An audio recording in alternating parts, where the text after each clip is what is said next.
এখানে আমি কাঁকরোল ভাজা করেছি।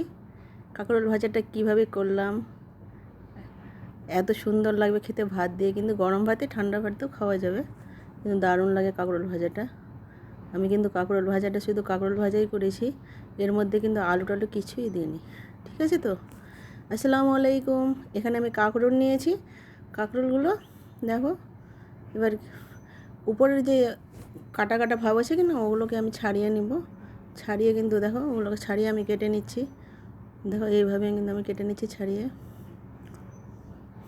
এভাবে কিন্তু আমি পিস করে নিয়েছি, ছোট ছোট আলুর মতো পিস করছি আমি কিন্তু।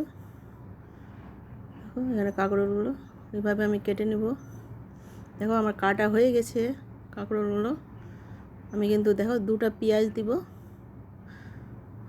আর কিছু দিব না, আলু টালু কিছু। পেঁয়াজগুলো কাটা হয়ে গেছে আমার।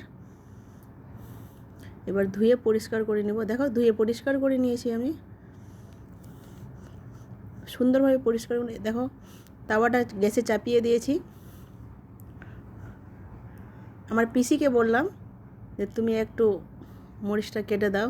আমার পিসি, আমি কিন্তু ক্যামেরাটা করছিলাম। দেখো এখানে তেল দিয়ে দিলাম, তাওয়াটা গরম হয়েছিল।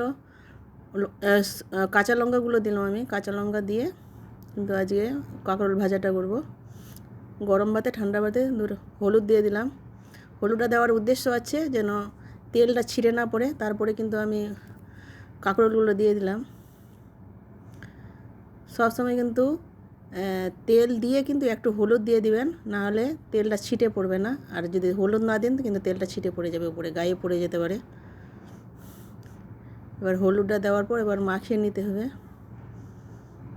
ভালোভাবে নেড়ে চেড়ে নিতে হবে। এবার নেড়ে চেড়ে পর ঢেকে দিলাম 1 মিনিটের জন্য। 1 মিনিট পর আবার ফিরে এসে দেখছি, দেখেন গ্যাসের আঁচটা কিন্তু আমি কমিয়ে দিয়েছি। আস্তে আস্তে কিন্তু জাল দিতে হবে, বেশি জালে কিন্তু এটা কাঁকরোল ভাজাটা হবে না, নাহলে পুড়ে যাবে। পুড়ে গেলে খেতে ভালো লাগবে না। এভাবে আস্তে আস্তে জাল দিব আর নাড়ব, নেড়ে চেড়ে দিতে হবে ভালোভাবে। কিন্তু নেড়ে চেড়ে দিলাম, একটু ঢেকে দিলাম আবার 1 মিনিটের জন্য। 1 মিনিট পর আবার চলে আসলাম। দেখো এবার 1 মিনিট পর আবার নেড়ে চেড়ে দিচ্ছি। তেল ভাব চলে এসছে দেখেন, কিন্তু তেল চলে এসেছে। অল্প তেলেই কিন্তু আমি ভেজেছি, ভাজাটা করছি কাঁকরোল ভাজাটা। আবার ঢেকে দিলাম 1 মিনিটের জন্য। 1 মিনিট পর আবার ফিরে আসলাম। দেখো কাঁকরোল ভাজাটা কিন্তু আমার হয়ে গেছে। কত সুন্দর হয়েছে খেতে, কিন্তু দারুণ লাগে। এইভাবে কাঁকরোল ভাজা করবেন, খেতে দারুণ লাগে। গ্যাসটাকে আমি বন্ধ করে দেবো, যেহেতু আমার কাঁকরোল ভাজাটা হয়ে গেছে। গ্যাসটাকে বন্ধ করে দিয়েছি। একটু আমি তুলে দেখাবো প্লেটে তুলে নিব। খুব সুন্দর লাগে কিন্তু কাঁকরোল ভাজাটা খেতে, এইভাবে কাঁকরোল ভাজা।